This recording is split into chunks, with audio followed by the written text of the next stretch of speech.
খুবই মজাদার আর ডিফারেন্ট একটা মাছের রেসিপি শেয়ার করব।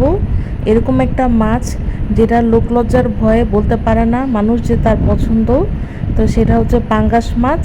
যে কোনো বড় মাছ, রুই মাছ দিয়েও করা যাবে। তো আজকে আমি পাঙ্গাস মাছ দিয়ে রেসিপিটা করব, ঝটপট শেয়ার করে ফেলছি। এই মাছ একবার এভাবে রান্না করে খেলে এটার টেস্ট আজীবন মনে থাকবে আর ইচ্ছা করবে বারবার এভাবে করেই রান্না করতে। প্রথমে দেখতেই পাচ্ছেন যে এখানে আমি পেঁয়াজের বেরেস্তা করে নিচ্ছি। তো পেঁয়াজটাকে একদম বেরেস্তা বলতে একদম ভাজা ভাজা না, যখন এরকম লালচে কালার হয়ে আসবে তখন হচ্ছে আমি এখানে দিয়ে দিচ্ছি রসুন বাটা, একটু কাঁচামরিচ বাটা আর হচ্ছে পেঁয়াজ বাটা। 1 টেবিল চামচ পরিমাণ রসুন, 2 টেবিল চামচ পরিমাণ এখানে আমি পেঁয়াজ বাটা দিয়েছি। আর কাঁচামরিচের পেস্ট অপশনাল, দিয়ে ভালো মতো মশলা কষালাম। আস্ত কিছু কাঁচামরিচ অ্যাড করে দিয়েছি এখানে। তারপরে হচ্ছে এখানে পর্যায়ক্রমে হলুদের গুঁড়া, মরিচের গুঁড়া, ধনিয়া গুঁড়া এটা একে একে অ্যাড করে দিলাম। দিয়ে অল্প একটু পানি দিয়ে মশলাটাকে ভালো মতো কষাবো।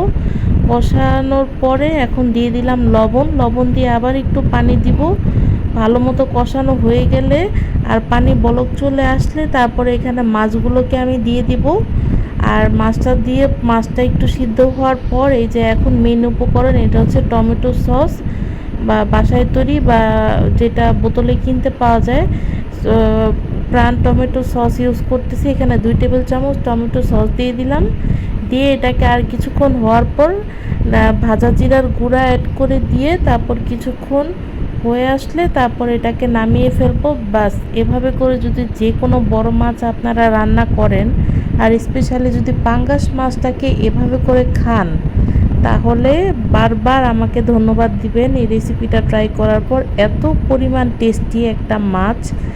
সো এই সুস্বাদু মজার মাছের রেসিপিটা বাসায় সবাই ট্রাই করবেন আর আমাকে অবশ্যই কমেন্ট করে জানাবেন। So thanks for watching and আল্লাহ হাফেজ এভরিওয়ান।